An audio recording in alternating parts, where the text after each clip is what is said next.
ಅದು ಕಲ್ಯಾಣ ಕರ್ನಾಟಕದ ಜೀವನಾಡಿ. ಆ ಜಲಾಶಯದ ಹೂಳು ತೆಗೆಯುವುದಕ್ಕೆ ಸರ್ಕಾರ ನಿರ್ಲಕ್ಷ್ಯ ಮಾಡಿದೆ. ಡ್ಯಾಂನಲ್ಲಿರುವಂತಹ 33 ಟಿಎಂಸಿ ಹೂಳು ತೆಗೆಯುವಂತೆ ಪಟ್ಟು ಹಿಡಿದಿದ್ದಾರೆ. ಹಾಗಾದ್ರೆ ಆ ಜಲಾಶಯ ಯಾವುದು? ಈ ಸ್ಟೋರಿ ನೋಡಿ.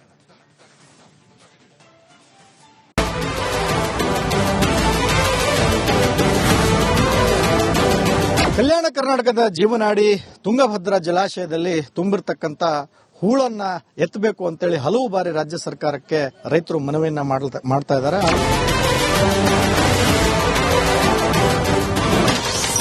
ತುಂಗಭದ್ರಾ ಡ್ಯಾಂ ಹೂಳೆತ್ತಲು ಮುಂದಾದ ರೈತರು, ಸಾಂಕೇತಿಕವಾಗಿ ಅನ್ನದಾತರಿಂದ ಹೂಳೆತ್ತುವ ಜಾತ್ರೆ. ಹೀಗೆ ತುಂಗಭದ್ರಾ ಜಲಾಶಯದ ಒಡಲಿಗೆ ಇಳಿದಿರುವ ರೈತರು, ನೂರಾರು ಟ್ರ್ಯಾಕ್ಟರ್ಗೆ ಹೂಳು ತುಂಬುತ್ತಿರುವ ಜೆಸಿಬಿ, ಹೂಳು ಜಾತ್ರೆಗೆ ಸಾಥ್ ನೀಡಿದ ಸ್ವಾಮೀಜಿಗಳು. ವಿಜಯನಗರ ಜಿಲ್ಲೆಯ ಹೊಸಪೇಟೆಯ ಹಿನ್ನೀರಿನಲ್ಲಿರತಕ್ಕಂತಹ ತುಂಗಭದ್ರಾ ಜಲಾಶಯದ ಹಿನ್ನೀರಿನಲ್ಲಿ 100 ಟ್ರ್ಯಾಕ್ಟರ್ಗಳಿಗೆ ಹೂಳನ್ನ ತುಂಬಿ ಸಂಪೂರ್ಣವಾಗಿ ಹೂಳನ್ನು ಎತ್ತಕ್ಕಂತಹ ಸಾಂಕೇತಿಕವಾಗಿ ಎತ್ತಿ ರಾಜ್ಯ ಸರ್ಕಾರಕ್ಕೆ ಒಂದು ಎಚ್ಚರಿಕೆ ಮತ್ತು ಮನವಿಯನ್ನ ಮಾಡತಕ್ಕಂತಹ ದೃಶ್ಯಗಳು ನಾವು ನಿಮಗೆ ತೋರಿಸ್ತಾ ಇರತಕ್ಕಂಥದ್ದು. ತುಂಗಭದ್ರಾ ಜಲಾಶಯದಲ್ಲಿ ಸುಮಾರು 33 ಟಿಎಂಸಿ ಹೂಳು ತುಂಬಿದೆ. ನೀರಿನ ಸಂಗ್ರಹ ಸಾಮರ್ಥ್ಯ ಕಡಿಮೆಯಾಗಿದೆ. ಮೊದಲು ಡ್ಯಾಂನಲ್ಲಿ 135 ಟಿಎಂಸಿ ನೀರು ಸಂಗ್ರಹವಾಗ್ತಿತ್ತು.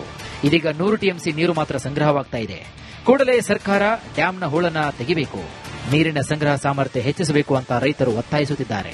ಇವತ್ತು 133 ಟಿಎಂಸಿ ಕೆಪಾಸಿಟಿ ಇದ್ದಂತ ತುಂಗಭದ್ರಾ ಜಲಾಶಯ 33 ಟಿಎಂಸಿ ಹೂಳು ತುಂಬಿ ಇವತ್ತು ಬಳ್ಳಾರಿ, ವಿಜಯನಗರ, ಕೊಪ್ಪಳ, ರಾಯಚೂರು ಜಿಲ್ಲೆಗಳ ಕೆಳಭಾಗದ ರೈತರಿಗೆ ಅರ್ಧ 50% ರೈತರು ನೀರು ಸಿಗದೆ ಕಣ್ಣೀರಿಡ್ತಾ ಇದೀವಿ. ಅಂದ್ರೆ ಈ ಪರಿಸ್ಥಿತಿಗೆಲ್ಲ ಕಾರಣ ತುಂಗಭದ್ರಾ ಜಲಾಶಯ.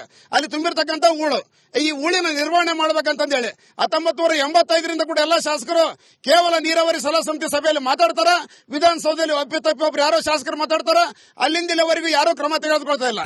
ವರ್ಷದಿಂದ ವರ್ಷಕ್ಕೆ ಜಲಾಶಯದಲ್ಲಿ ಹೂಳಿನ ಪ್ರಮಾಣ ಹೆಚ್ಚಾಗ್ತಾನೆ ಇದೆ. ಹೂಳು ತೆಗೆಯುವಂತೆ ಸರ್ಕಾರಕ್ಕೆ ಮನವಿ ಮಾಡಿದರೆ ಸಮಾನಾಂತರ ನವಲಿ ಜಲಾಶಯ ಮಾಡುತ್ತೇವೆ ಅಂತ ಭರವಸೆ ಕೊಡ್ತಾ ಇದೆ. ರೊಚ್ಚಿಗೆದ್ದ ರೈತರು ನೂರಾರು ಟ್ರ್ಯಾಕ್ಟರ್ಗಳ ಮೂಲಕ ಹೂಳು ತೆಗೆಯುವ ಕಾರ್ಯಕ್ಕೆ ಕೈ ಹಾಕಿದೆ. ಸರ್ಕಾರಕ್ಕೆ ಸೆಡ್ಡು ಹೊಡೆದು ಹೂಳೆತ್ತುವ ಕಾರ್ಯಕ್ಕೆ ರೈತರು ಮುಂದಾಗಿದ್ದಾರೆ. ತುಂಗಭದ್ರಾ ರೈತ ಸಂಘದ ನೇತೃತ್ವದಲ್ಲಿ ಸಾಂಕೇತಿಕವಾಗಿ ಹೂಳೆತ್ತುವ ಕಾರ್ಯ ಕೂಡ ನಡೆದು ಹೋಗಿದೆ. 101 ಟ್ರ್ಯಾಕ್ಟರ್ಗಳ ಮುಖಾಂತರ 31 ದಿನಗಳವರೆಗೆ ಈ ಜಲಾಶಯದಲ್ಲೇ ರೈತರಿಂದಾನೇ ಹೂಳು ತೆಗೆತಕ್ಕಂಥ ಪ್ರಯತ್ನ ಮಾಡಿದ್ವಿ. ಅವಾಗ ವಿಧಾನ ಪರಿಷತ್ತು, ವಿಧಾನಸಭೆ, ಪಾರ್ಲಿಮೆಂಟ್ ನಲ್ಲಿ ಕೂಡ ಈ ವಿಷಯ ಚರ್ಚೆಗೆ ಬಂದಾಗ ಎಲ್ಲರೂ ಬರೀ ಅಪ್ರಿಶಿಯೇಟ್ ಮಾಡಿದ್ರಿ. ಅವಾಗ ಏನ್ ಹೇಳಿದ್ರಿ, ನಾವು ಪರ್ಯಾಯ ಜಲಾಶಯ ಕಟ್ತೀವಿ ನವಿಲಿ ಅಂತ ಹೇಳಿದ್ರಿ. ನವಿಲಿ ಪರ್ಯಾಯ ಜಲಾಶಯ ಕಟ್ತೀವಿ ಅಂತ ಹೇಳಿದ್ರು. ಆಂಧ್ರ ತೆಲಂಗಾಣದ ಪರ್ಮಿಷನ್ ತಗೊಂಡಿಲ್ಲ. ಇವತ್ತಿನವರೆಗೆ ಆಂಧ್ರ ತೆಲಂಗಾಣ ಜೊತೆಗೆ ನವಿಲಿ ಜಲಾಶಯದ ವಿಷಯ ಮಾತಾಡಿಲ್ಲ. ಒಂದ್ ವೇಳೆ ನವಿಲಿ ಜಲಾಶಯ ನಿರ್ವಹಣೆ ಮಾಡಬೇಕಾದ್ರೆ ಆ ತಳಿಗಳು ಇಲ್ಲಿ ಮುಳುಗಡಾಗ್ತವ.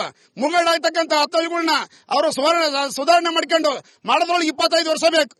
ಕಲ್ಯಾಣ ಕರ್ನಾಟಕ ಸೇರಿ ಆಂಧ್ರ, ತೆಲಂಗಾಣಕ್ಕೆ ಜೀವನಾಡಿಯಾಗಿರುವಂತಹ ತುಂಗಭದ್ರಾ ಜಲಾಶಯದಲ್ಲಿ ಹೂಳು ತುಂಬಿದೆ.